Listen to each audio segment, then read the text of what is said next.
Hello and welcome to Flap TV, Student Edition. Our guest panelists today, Gabriel, Rivera, Matt Murphy, Samantha Beauchamp, and Matthew Badagliacca, all students from Fitchburg State University. Issue 1. In 2016, the people of Massachusetts voted to legalize recreational marijuana. In May of 2018, the Fitchburg City Council voted to they passed a zoning rule that prohibited pot dispensaries on Main Street. We've been told for several years that in order to successfully renovate downtown Fitchburg, it must be tailored to the college town. Was the City Council right in its decision? Gabriel. I do believe the City Council was correct in its decision, as, for one, at the state level, the people have already decided that marijuana should be legalized here. Now, I believe it's not so much as paramount that the university should have decision in something that's already been finalized by the people of the state. Matt. If Fitchburg State is the economic heart of the city, then Main Street is the vein that connects that heart to the rest of the body. And I think by not allowing pot dispensaries on Main Street, you're pigeonholing the economic potential for legal marijuana. Samantha. I have to agree with Matt there. I believe the university doesn't have any standing to even present their consideration for dispensaries being on Main Street, as students will travel a far distance to get that marijuana. Matthew. I think the City Council made a mistake in doing that. I believe that if the City Council really wants to revitalize Main Street, as they voted on stuff like revitalizing City Hall, then they need to be open to all businesses on Main Street, not just because they're afraid that some businesses will give them or give Fitchburg an image that they don't necessarily like. Now, the university is an institution that pays no taxes in the city of Fitchburg. Is it appropriate for them to intervene and tell the City Council where and when they can pass their pot dispensary on Main Street? I think within some degree it is valid for the college to weigh in on the affairs of the city, but I think in this issue particularly, they overstepped their bounds. I don't think they should have stepped in and outright ruled no pot dispensaries on Main Street. But I think in some cases, yes, they have a valid say in city government. I didn't have a problem with the university stepping in and doing what they did. I don't necessarily agree with their position. However, I think the university is, as Matt said, a big economic factor of the city. And I believe because they represent so much in the city, it's a very large community center. Lots of people of Fitchburg State, like myself, are Fitchburg residents. They have a right to be able to voice their opinion on a matter, regardless of whether or not I agree with it. Putting marijuana dispensaries on Main Street will bring a lot of revenue to Fitchburg. I don't believe that the university has any right to say what we can and what we can't do on Main Street, as Main Street is not part of Fitchburg State University. It's separate. It's part of the city, but it's not part of the actual campus itself. I agree with Sam because, for one, the jurisdiction of the university is something that shouldn't have so much influence in the city. In the very end, it comes down to the people of Fitchburg, and that's where I feel like it really matters. Well, I think there's a grander debate there that could be had, because the city council are supposed to be representatives of the people of Fitchburg, and they voted to zone off Main Street. Whether or not you agree with that decision, that's the decision they made. But I do think that there are going to be some instances where the university should have a say in how things go, because the university... Like what type of instance? The university should have some sort of influence in city politics in terms of like the economic developments that they choose to take. Things like projects they undergo, like the theater block renovation, is something that the university should have a say in, because it's something that's going to directly impact their life. The university is really one of the reasons why the city's experienced such a great turnaround in the past decade. In this particular instance, it's not greatly affected onto the university, because students will go the far distance. They will travel 20 minutes, 10 minutes. Yes, I agree with you completely that in this particular instance, they should not have weighed in and said no marijuana dispensaries on Main Street. But in some instances, the school is going to have a say in the way the city governs, and I don't think that that's an inherently bad thing. I just think they overstepped that bound in this particular instance. Now, having the dispensary on Main Street, would it have a negative impact on the enrollment numbers on the university?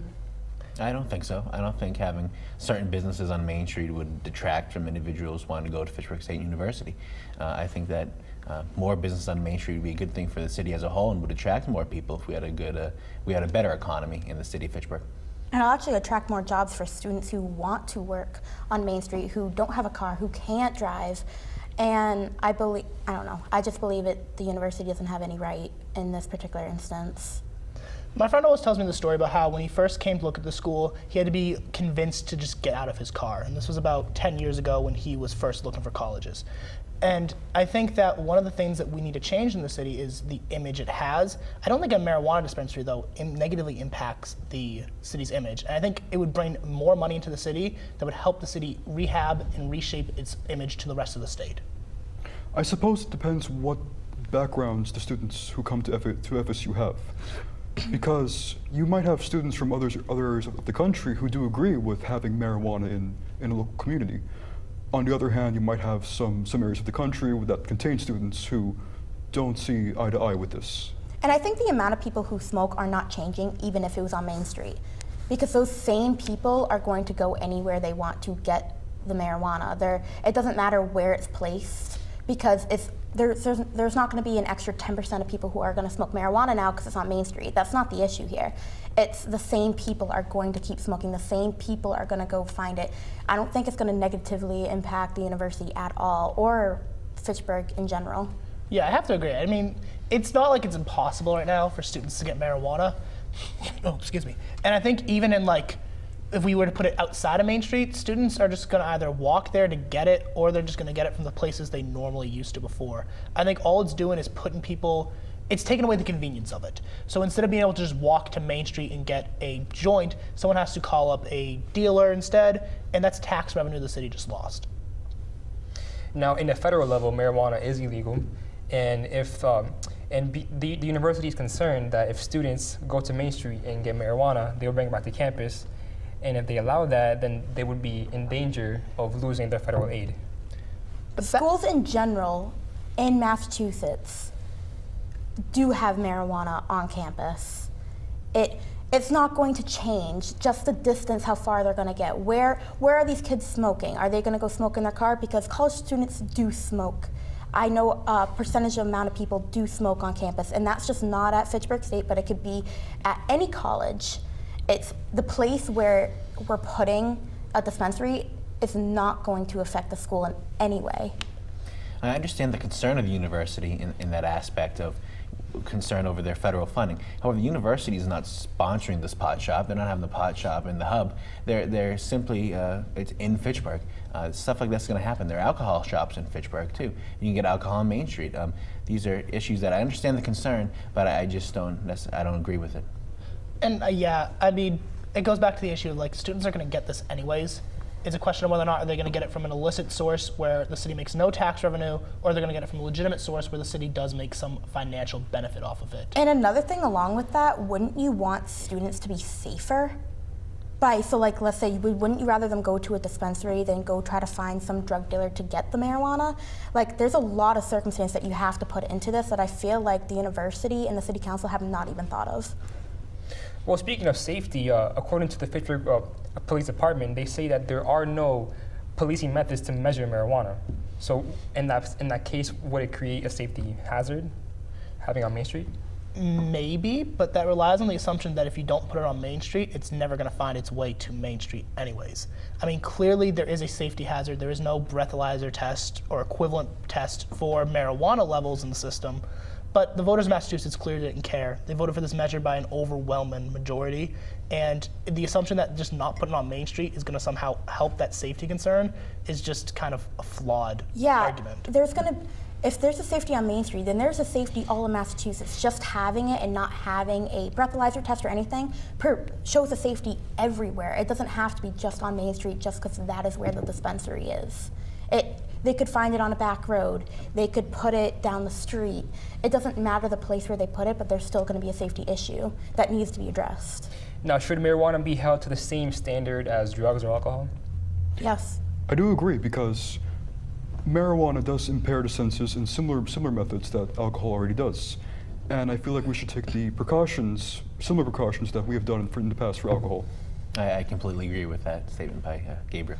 It impairs your driving, and that's a big issue. You can still get a DUI if you're smoking, and you can get a DUI if you're drinking. It's an imperative problem. You can still get into car accidents. I'm going to go against the grain and say that it should be held to lesser standards than alcohol. Of course, of course. That's what I love to do, is be the devil's advocate, but I think it has It has similar short-term implications to alcohol, yes, but it has less long-term health implications No, it doesn't. than even cigarettes. Your brain isn't stopped developing until you were 25 years old. That means that, yeah, the age is 21 years old that it's legal to smoke marijuana, but it still impacts your brain development. It still impacts your brain development, but it doesn't cause cirrhosis of the liver, it doesn't cause heart disease, it doesn't cause high cholesterol or high blood pressure. But your brain development is a huge issue. Your brain is how you function, is what you think, is what you do. Everything affects brain development, even cigarette smoke. But that's can why it impact should be brain held to the development. same. But cigarette smoke is held to a lower standard than we hold alcohol to. You're allowed to buy cigarettes at 18. You're not allowed to buy alcohol until you're 21. Yes, but with cigarettes, you're allowed to smoke a cigarette and drive. When there's a reason why you can't smoke marijuana and drive. Yeah, and that's Cigarettes because don't they have have the different same impact. But they have long-term impacts that are far worse than what we see with marijuana. Cigarettes are linked to a wide variety of cancers and a wide variety of health problems that marijuana smoke isn't linked to. That is true, but it still impairs your ability to do certain things, and that's why I think it should be held to the same standards. It does as- impair your short-term ability to do things, but so does NyQuil or DayQuil or cold medicine can impair your ability to do things, and we let people buy that when they're 16, 17, 18. Just because it impairs in short term doesn't mean it needs to be held to the same heightened standard that But it alcohol is doesn't held just to. impair short term, which you're failing to understand. It does impair long term when you're under the age of 25 and you are smoking marijuana. Also, I think you had a false equivalency there with NyQuil. NyQuil's primary focus is to get you better, not to impair you or give you a good time, if you will. That may be true, but we still recognize that just because there's short-term impacts doesn't mean it has to be regulated at a higher level. Furthermore, I do understand that there are long-term implications to marijuana smoke. I'm just saying they're far lesser than what we see with regular nicotine cigarette smoke. Marijuana hasn't been linked to cancer, hasn't been linked to the wide variety of heart problems that cigarettes can cause. And yes, there might be long-term implications, but I don't think they're as severe as what we see with other controlled If you can get substances. a DUI for drinking alcohol and driving, then I believe you should be able to get a DUI for smoking and driving. And you can, but that goes back to our talk back earlier about there not being a breathalyzer test for marijuana smoke. Which is why they should be developing one right now. Issue 2. Social Democrats like Bernie Sanders and Alexandria Ocasio-Cortez have proposed free college for all. In order to accomplish this, there would be an increase in income taxes. However, the state of Massachusetts already passed proposals for affordable college programs in the state of Massachusetts. However, should the state of Massachusetts go beyond that and have free college for all students? Matt. Yes and no. The state of Massachusetts should go beyond what they've already done in the sense that they should pass the millionaire's tax that was up for discussion in the past few years. But no, I don't think they should go all the way to say that there should be free 4-year college for everyone. Samantha. I disagree. I believe there should not be any millionaire's tax. They earned that hard money. They worked hard to get to the top. They should not have to suffer to pay for someone else's college experience. Matthew. I think the state of Massachusetts has to push forward and try to be able to get universities more affordable. You need to take more steps in that by increasing certain things like Pell Grants, and they can't do Pell Grants, but state grants and the federal level Pell Grants. So I think the Massachusetts has to move forward with trying to make higher education as universal as possible. Gabriel. Now, I may stand for some affordable college, but making college completely free in the state will have far much more repercussions than in the far future. I mean, there's a disagreement here between me and Sam in the fact that I don't think asking people to passing the millionaire's tax would cause anyone really to suffer. It would raise, so Massachusetts right now has a flat income tax of 5.1%. It would raise that on millionaires to 9.1%. That's an extra $40,000 a year on somebody who's making $1 million. And when tuition to a community college is only $5,000, you could pay for 8 people's college education with that.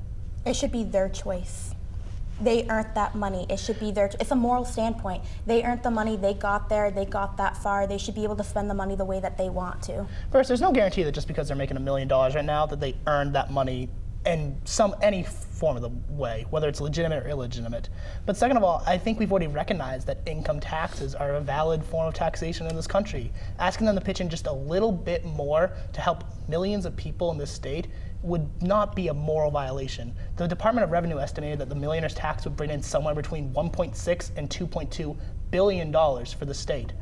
I don't think it's that bad to ask them to pay a little bit more. That's forcing them into a charity. That's forcing them to But give you could say the money same to of all charity. income tax then. Yeah, I was just Do you thinking- not like roads? Do you not like bridges? Because that's how we pay for these things, is with income taxes.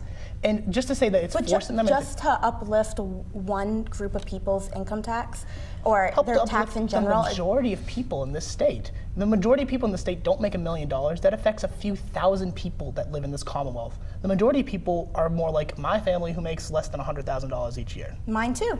Yeah, and those are the people who would benefit the most from this policy. I agree with Matt. I think the millionaire's tax should have been passed. I think the legislature should take that up. However, going back to the education aspect of it, I think that when you're taxing these individuals for education for other people, it's not necessarily charity, because a more educated society, especially with the way we're going with globalism and manufacturing jobs becoming things of the past in this country, the better society will be. And unfortunately, for some people, some people aren't built for college. College is the transportation they're going to have to get to a better future. And I think we need to make sure, whether it be through the millionaire's tax, another tax, or another way of looking at spending revenue, we have to address this issue. We have to get more people I educated. just feel like that's attacking a group of individuals. If you want to increase taxes, then increase taxes for all, but don't go to a group of individuals who work their ass off, work their butt off to get to a certain level and earn the money that they're earning. But then you're placing a burden on people like me. My annual income, I have no problem disclosing, is $15,000 a year with my part-time job. You raise my tax level to 9.1%, you're gonna make an extra few $100s. If you raise the tax level on somebody who already makes 10, 20, $30 million, that's thousands of extra dollars that are brought into the state. That's billions over the course of everyone who is taxed. That's money that can be used for education, yes, but it could also be used for infrastructure, it could also be used for community development projects. And I think that while we're talking about free college, there's enough benefits to attaining a college degree that the state should provide 2 years of free community or technical college. I went to a community college. I agree that that would have helped me tremendously. I just don't agree with the moral standpoint of the fact that you're just going to increase taxes for millionaires who work to get to where they are. I mean, then my question back to you is, how do you view the federal government's tax scheme? Because that's exactly what they do. They use a progressive tax. Massachusetts just uses a flat tax. I want to build off the federal thing for a second, because I want to keep on this education thing and what we can do better. I think we need to increase funding for things like the Pell Grant and things like the Mass Grant on the state level. Because for me, as a commuter student, I'm fortunate enough to get about $3,000 of Pell Grant, about $1,000 of state grant. That covers almost all of my tuition for the full year, like transfers in the other semester. So there's very little financial burden on myself, and if there is, take a small loan of $1,000, or $2,000, I should say, every year. And we need to be able to do more of that on the national level and the state level, increasing the Pell Grant so it can help pay for more education. Because like I said, we need to get more people to college, because the college is going to lead to jobs of the future, and we need to make sure that every citizen has the ability to be able to go forward and attain that new American dream. Now, is it fair to subsidize a person who does not go to college and higher taxes to pay for someone else to go to college? Yes. Why? Because we're not asking people to break the bank. We're asking somebody who makes $1 million to pay an extra $40,000 each year, so that an individual can go to college at, if not a free price, a cheaper price than what they would have already paid already. I agree with Matt for some of the reasons I stated earlier. It benefits society as a whole to have more people be educated and be able to get jobs that are open, because there aren't people educated in the certain fields that they're in. So yes, I do feel that in this instance it is fair. I disagree. My dad didn't go to college. He worked hard to get to where he is. He's making a decent amount of money. He made it there. Why should he have to pay for someone else's education that, one, isn't even his own daughter or son, pay for someone else's education when he didn't even have to go to college?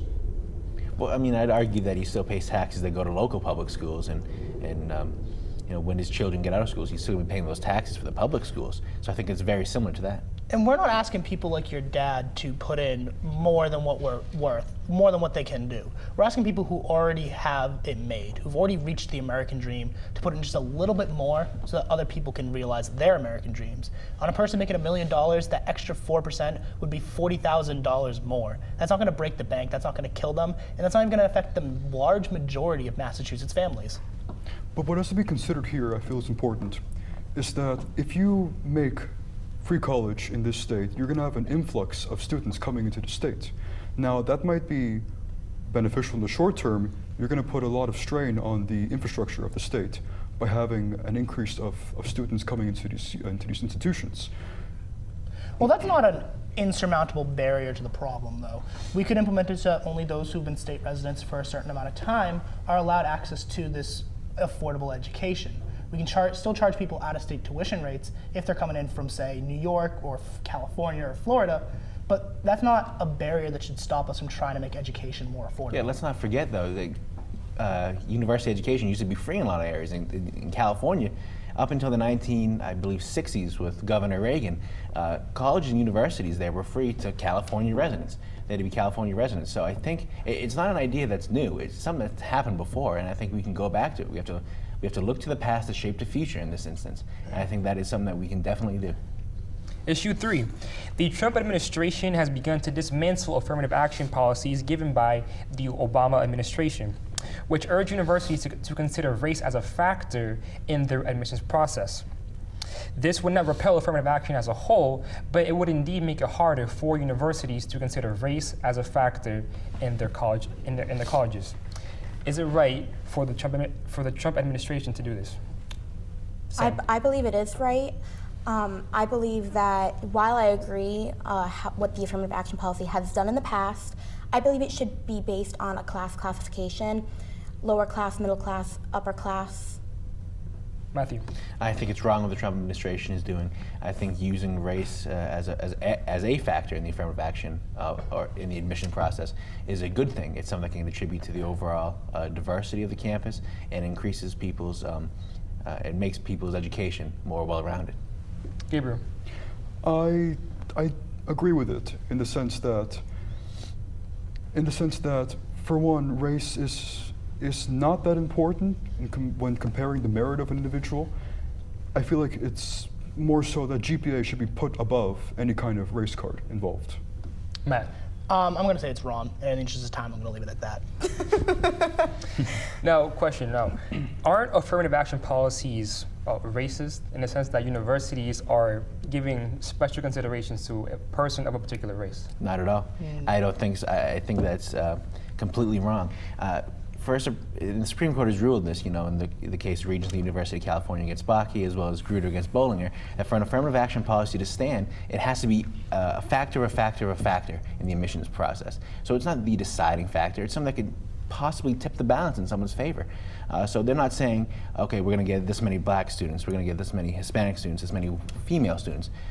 They're simply looking at that as a possibility to increase the diversity and like I said before, the overall educational experience of individuals at a university. I think in a society that's still contending with the historic impacts of policies like redlining and other discriminatory policies, I think allowing colleges to consider race in their admissions process is equalizing the playing field, so to speak. And I think it's important that they're allowed to continue to do this. I mean, we can see it in a growing body of academic research that your SAT scores are linked in some part to your race.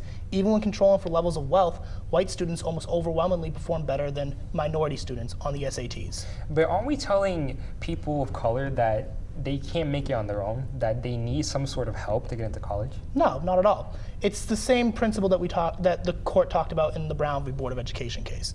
And these individuals aren't being forced to say, like, you can't make it without help. They're being given a little bit of a push so that they can even get into the race in the first place. They still have to compete. What if I need a push?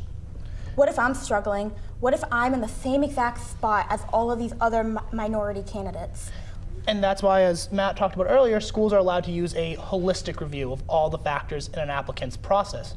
Allowing them, taking away race from that holistic review removes a legitimate factor in one's decision making.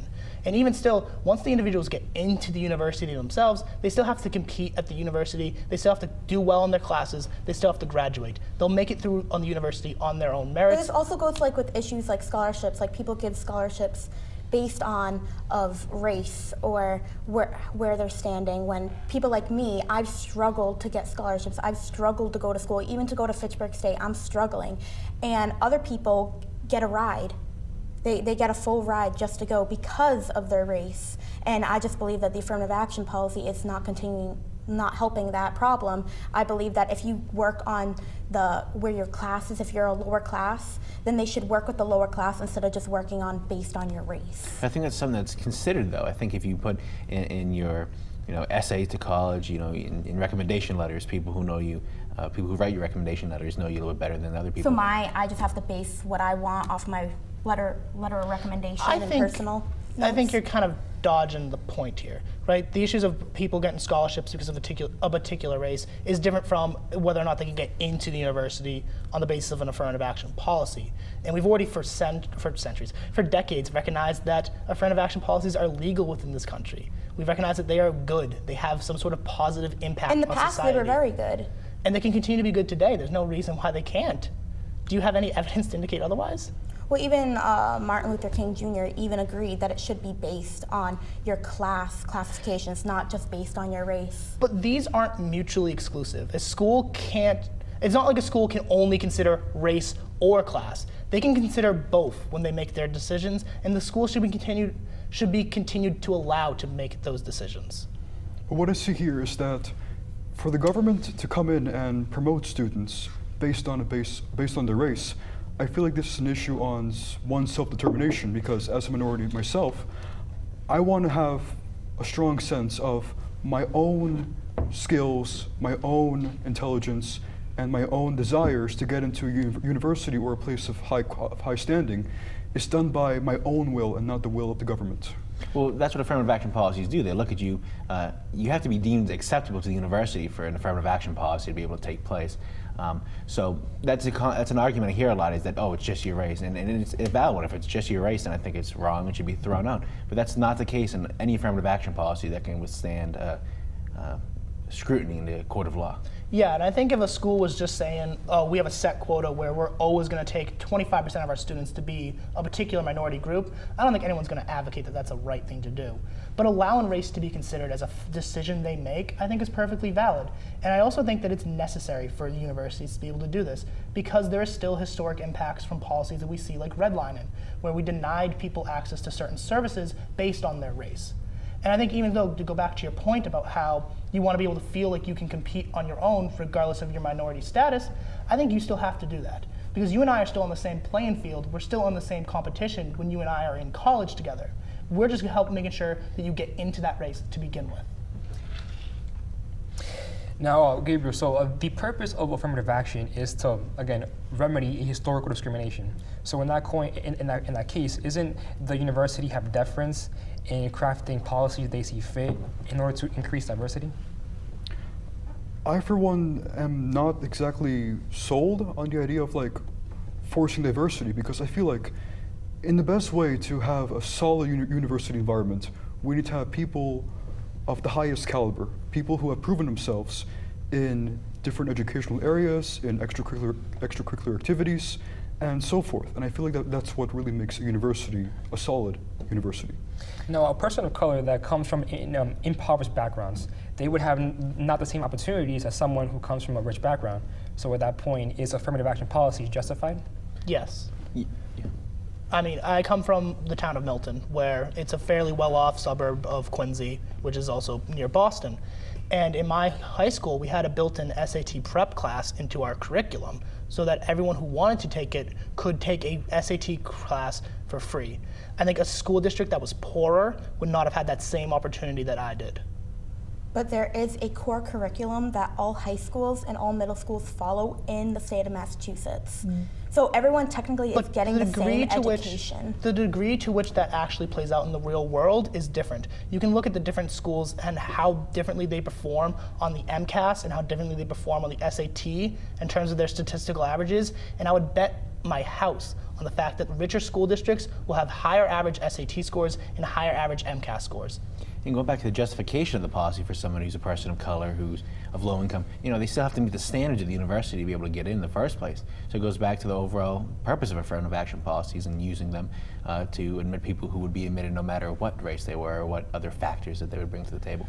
All right, and let's wrap it up. What's your favorite holiday dish?